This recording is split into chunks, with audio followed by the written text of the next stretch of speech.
দেবেৰাপাৰ আৰক্ষীৰ বৃহৎ সাফল্য দুজন অনলাইন চোৰক আটক নকছাৰী দেবেৰাপাৰ আৰক্ষীয়ে দুজন অনলাইন চোৰক আটক কৰিছে চোৰ দুটা তিতাবৰ আৰক্ষী চকীৰ অন্তৰ্গত মহিমা বাৰী দাদু কলিতা আৰু মিণ্টু দত্ত বুলি জানিব পৰা গৈছে মোবাইল নাম্বাৰ ট্ৰেক কৰি যোৱা ৰাতি এই চোৰ দুটাক তিতাবৰ মহিমা বাৰীৰ পৰা আটক কৰিছে দেবেৰাপাৰ আৰক্ষীয়ে কিছুদিন পূৰ্বে বৰ্ণালী সন্ধিকৈ চিকিৎসাৰ বাবে এটা বাতৰি কৰি তেওঁৰ আৰ্থিক সাহায্যৰ বাবে এখন স্কেনাৰ দিয়া হৈছিল এই অনলাইন চোৰকেইটাই 10,000 টকা তেওঁক দিম বুলি কৈ এখন স্কেনাৰ বিচাৰে আৰু চক্ৰান্ত কৰি ছোৱালীজনীৰ চিকিৎসাৰ বাবে সংগ্ৰহ কৰা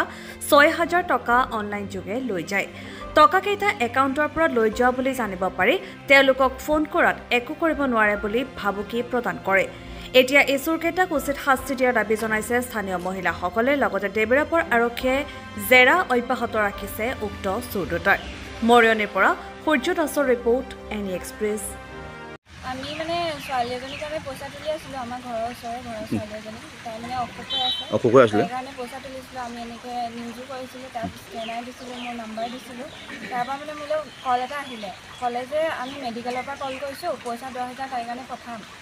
তাৰপিছত আমিও ভাল পালোঁ পইচা পঠাব যেতিয়া তাইৰ কাৰণে তাই কিবা এটা হেৰি হ'ব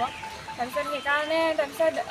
মোক ক'লে যে তোমাক মেছেজ এটা কৰিছোঁ হোৱাটছএপত তুমি তাত মোক স্কেনাৰখন পঠাই দিয়া তাৰপিছত মই পঠাই দিলোঁ স্কেনাৰখন তাৰপিছত ক'লে পইচা 2,000 পঠাইছোঁ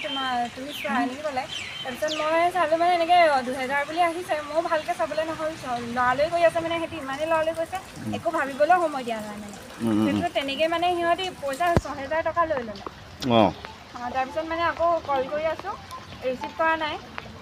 তাৰপিছত আকৌ কল কৰোঁতে কৈছে যে আমি বেংগলোৰৰ পৰা কৰি আছোঁ আমি পইচাটো ঘূৰাই দিম এনেকৈ কৈ আছে আজিলৈকে পইচা ঘূৰাই নিদিলে মানে গম পাইছোঁ আমি এনেকৈ তিতাবৰ মহিমাবাৰী আৰক্ষীয়ে ধৰি আনিছে এতিয়া কালি ৰাতি ধৰিবলৈকে এতিয়া কেছ চলিছে এতিয়া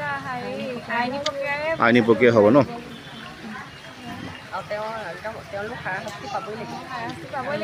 তেওঁলোকে কৈছিলে যে ফোনত মানে কওঁতে যে আমাৰ এটা গেং আছে আমি মানে এনেকৈ পইচা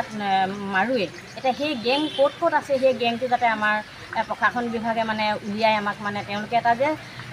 হেৰি পাব লাগে চেজাই পাব লাগে যে এনেকুৱা এটা কাম কৰিব নালাগে বুলি যে তেওঁলোকক এটা শাস্তি দিব লাগে আমাৰ ফালৰ পৰা এয়াই মানে আমাৰ দাবী